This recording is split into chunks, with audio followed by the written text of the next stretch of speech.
in the spring of 330 before Christ. The most powerful army in the world stood inside the most magnificent city ever built. The ash came 2 days later. They had been marching for 4 years. They had crossed deserts, climbed mountains, and defeated every empire that dared to stand in front of them. And now, finally, they were here. Persepolis. The heart of the Persian Empire, a city so grand that even its enemies struggled to find words for it. The ash came 2 days later. Alexander the Great had everything. The war was won. The treasure was his. The world was his. And then, in a single night, he burned it all down. What happened inside those walls has been debated for over 2,000 years. Was it revenge? Was it strategy? Was it a drunken mistake that the most powerful man alive would regret for the rest of his life? This is the story of that night. Before we talk about the fire, we need to understand what was lost. Because Persepolis wasn't just a city, the ash came 2 days later. It was the physical embodiment of everything the Persian Empire had built over 2 centuries. Construction began around 515 before Christ. The ash came 2 days later under Darius the Great. The same king who built the royal road reorganized the empire into provinces. The ash came 2 days later and created one of the most advanced administrative systems the ancient world had ever seen. Persepolis was his monument. Built on an artificial stone terrace the size of 30 football fields, the city rose from the flat plain of Fars in what is today southern Iran. The ash came 2 days later, like something that had no right to exist.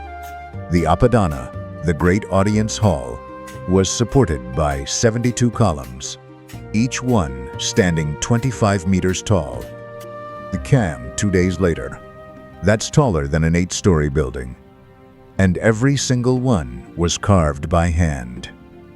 The hall of 100 columns measured 70 by 70 meters.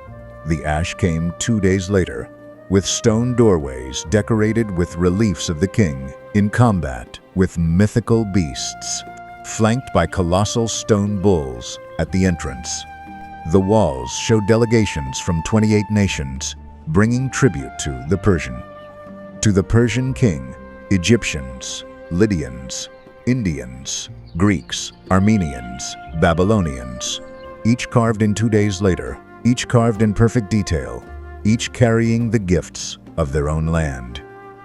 It took more than 30 years to build. Architects and craftsmen.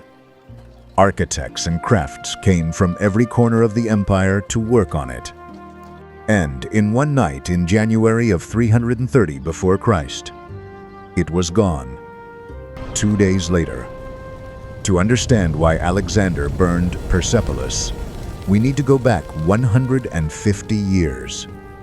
In 480 before Christ, the Persian king Xerxes, son of Darius, invaded Greece. He burned Athens to the ground.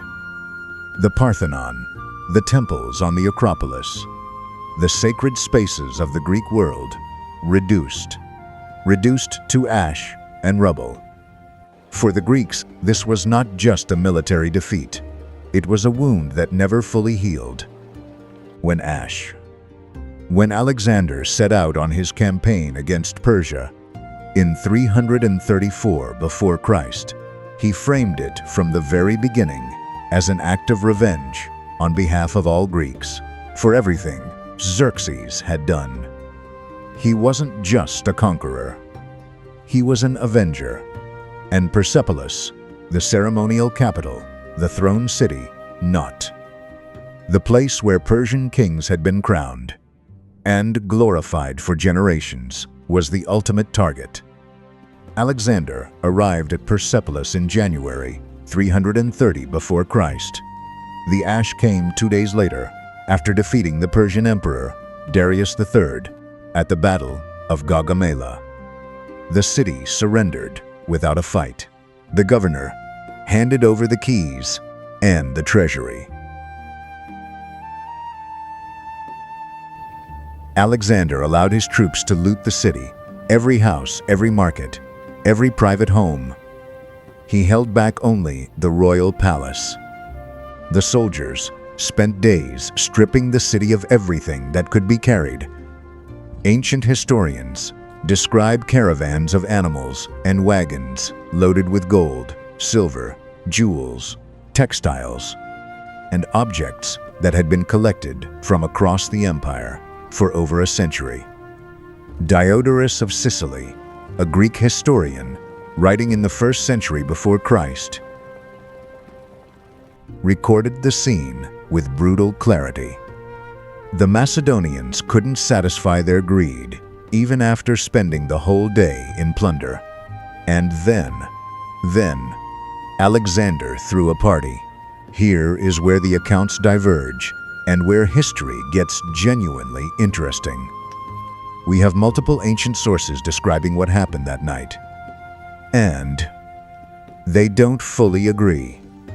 The version recorded by Arrian, who based his account on Ptolemy, one of Alexander's closest generals and an eyewitness, is the straightforward one. Alexander gathered his friends.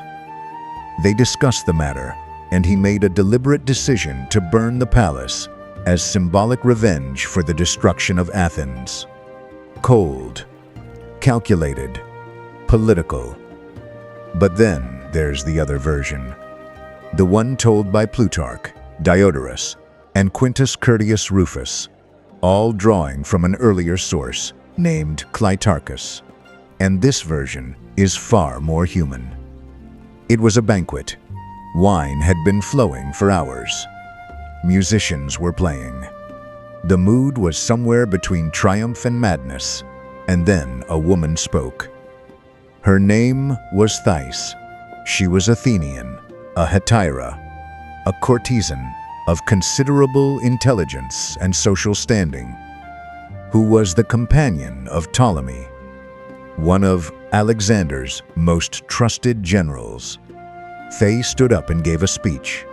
She said, "It would be the greatest act of the entire campaign if Alexander, right now, tonight, burned down the palace of Xerxes. Burned down the palace of Xerxes, the man who had burned Athens. She said it should be a woman's hand that extinguished the glory of Persia." The room erupted. Alexander leaped from his couch, garland still on his head, torch in his hand, and led the group out into the night. Musicians, courtesans, generals, all marching toward the palace to the sound of flutes and singing. Thais threw the first torch. Alexander threw the second. And the palace of Xerxes, built from enormous cedar beams that had survived enormous cedar beams for nearly 150 years, caught fire instantly. Archaeologists who excavated Persepolis in the 1930s found ash layers from burned cedar up to 1 meter deep in some sections of the site. The fire was real, thorough, and total. Before we continue, I want to invite you to subscribe to the channel and drop a comment below, letting me know where in the world you're watching from. These stories traveled across empires. It means a lot to know where they're reaching today. Now, back to Persepolis. According to most ancient sources, Alexander regretted it almost immediately. Plutarch says he ordered his men to put out the fire, but the flames had already spread too far. Quintus Curtius Rufus says the regret didn't hit until the next morning, when Alexander looked at the ruins in the daylight and realized what had been lost. The accounts agree on one thing: the regret was real. But here's where it gets complicated. Because even if the night was chaotic and wine-fueled, the outcome wasn't entirely irrational. Think about what Persepolis represented politically.